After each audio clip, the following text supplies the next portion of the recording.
একটু খেয়াল করে শুনেন। শুনেন, আল্লাহর এই 4টি নাম আজীবনের জন্য আপনার মনের মধ্যে গেঁথে নিন, সারা জীবন আপনার কাজে লাগবে, আপনি বিশ্বাস করুন জীবন বদলে যাবে। প্রথমটা হচ্ছে ইয়া জাব্বারু।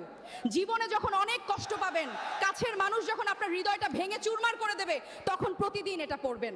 এর মানে হলো, হে ভগ্ন হৃদয় জোড়া লাগানোর রব, তুমি আমার এই ভাঙা হৃদয়টা জুড়ে দাও।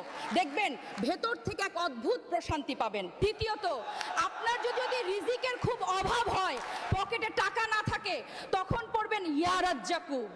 এর মানে হচ্ছে, হে অসীম রিজিক দাতা, তুমি আমার রিজিকের সব বন্ধ দরজা খুলে দাও। তৃতীয়ত, আপনি যখন ভীষণ ডিপ্রেশনে থাকবেন, টেনশনে যখন রাতের ঘুম হারাম হয়ে যাবে, তখন পড়বেন ইয়া সালামু। এর মানে হলো, হে শান্তির মালিক, আমার অশান্ত মনে তুমি শান্তি ঢেলে দাও। আর 4 নাম্বার, বারবার দোয়া করারও পরও যখন দেখবেন দোয়া কবুল হচ্ছে না, তখন হতাশ না হয়ে পড়বেন ইয়া মুজিবু, মানে হে দোয়া কবুলকারী রব, তুমি আমার ফরিয়াদ কবুল করে নাও।